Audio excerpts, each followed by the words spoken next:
Assalamualaikum warahmatullahi wabarakatuh. Nama saya Anok Tapiani. Saya dari Pendidikan Bisnis B 2018. Saya ingin mempresentasikan hasil dari perhitungan saya tentang distribusi frekuensi, ukuran pemusatan, dan ukuran penyebaran. Nah, ini adalah poin-poin yang akan saya jelaskan ke depannya. Terus, langsung aja kita ke distribusi frekuensi. Ini kita udah punya data berat badan siswa-siswi SMA Negeri 61 Jakarta. Ini datanya masih berupa data acak dan juga data tunggal. Kemudian kita urutkan. Lalu untuk menjadikannya data kelompok, kita harus menghitung range terlebih dahulu. Mencari range ini data terbesar dikurang data terkecil, yaitu data terbesar 65 dikurang data terkecil 41 24. Terus kita menghitung banyak kelas. Dengan rumus 1 ditambah 3,3 log 30. 30 ini N-nya ya, N30 didapat 5,87 hasilnya 6.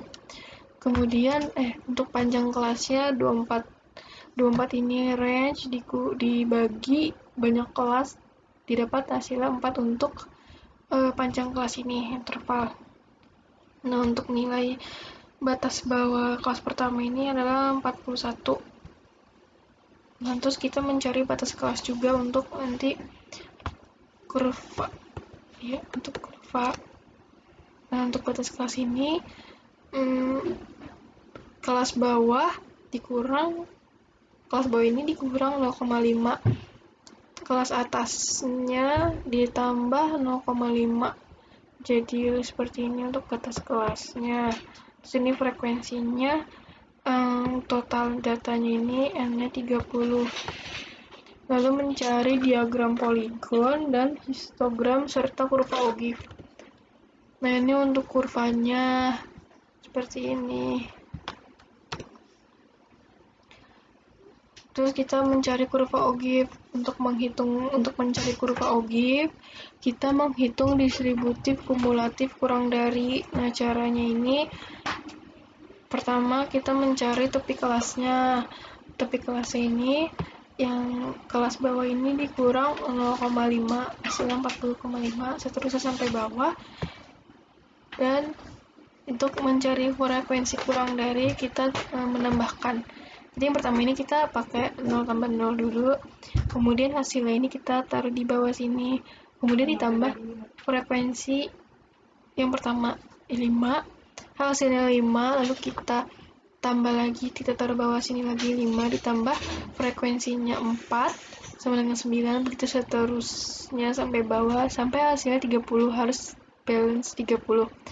Nah, untuk frekuensi lebih dari itu dikurang 3, kebalikannya dari kurang dari. Kalau lebih dari ini 30-nya di atas kita kurangkan 0 sampai bawah sampai hasilnya 0. Ini dan yang bawah ini dan ini harus balance. Kalau frekuensi kurang dari dan lebih dari harus balance. Jadilah kurva Ogive seperti ini. Kemudian menghitung rata-rata, median, dan modus. Nah, untuk mencari median ini rumusnya sigma P dikali XI dibagi N, atau frekuensi dikali nilai tengah dibagi N. Nah, untuk mencari nilai tengah ini, pertama kita urutkan dulu 41 sampai 44. Didapat nilai tengahnya ini 40 43, tapi kan ini ada dua data ya, maka kita jumlah 42 ditambah 43 dibagi 2, maka hasilnya 42,5.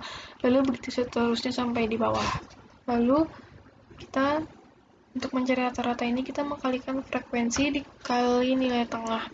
42 kita dapat 42,5 dikali 5 hasilnya 212,5. Lalu untuk seterusnya kita kalikan frekuensi dan kita jumlah hasilnya 1607. Lalu kita masukkan ke dalam rumus 1607 dibagi 30 hasilnya 53,56. Lalu kita mencari median atau nilai tengah. Nah, untuk mencari median ini, coba kita tandain dulu nih supaya gampang ya. Nah, ini kita sudah mendapatkan data nilai tengahnya. Kemudian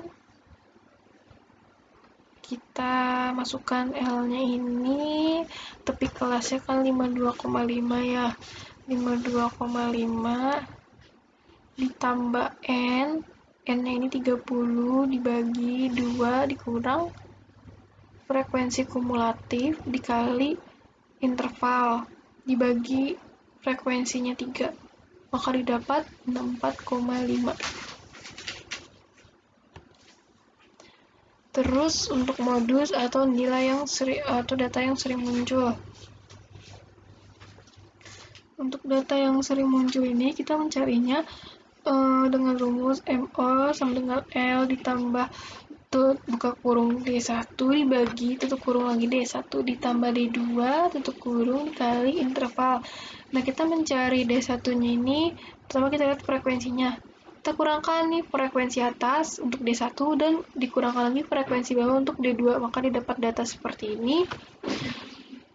Kemudian kita langsung masukin aja angkanya 48,5 atau tepi kelasnya L-nya ditambah 2 dibagi 2 plus 3 dikali I atau intervalnya 4. Nah, jadi kita dapat ini 48,5 ditambah 0,4 dikali 4 hasilnya 50,1. Nah, hubungan antara ketiga pemusatan ini adalah kurva simetris. Kemudian rata-rata hitung dapat dijadikan ukuran baik ya, karena rata-rata itu merupakan nilai data dan merupakan nilai yang dapat mewakili keterpusatan data. Nah, untuk mencari range-nya ini, yang tadi yang data terbesar dikurang data terkecil 65 kurang 41 sama dengan 24. Lalu kita mencari standar deviasi. Yang pertama, kita mencari rata-ratanya. Rata-rata kan sudah didapat tadi ya, yang kita sudah menghitung rata-rata. Didapat 53,56. Kemudian kita mencari X. Lalu kita mencari X dikurang rata-rata. Kita mengurangkan titik tengah dikurang rata-rata. 42,5 dikurang 53,56 hasil 11,06, lalu 46,5 dikurang 53,56 hasil 7,06, dan seterusnya sampai bawah kita kurangkan dengan rata-rata, titik tengah dikurang rata-rata.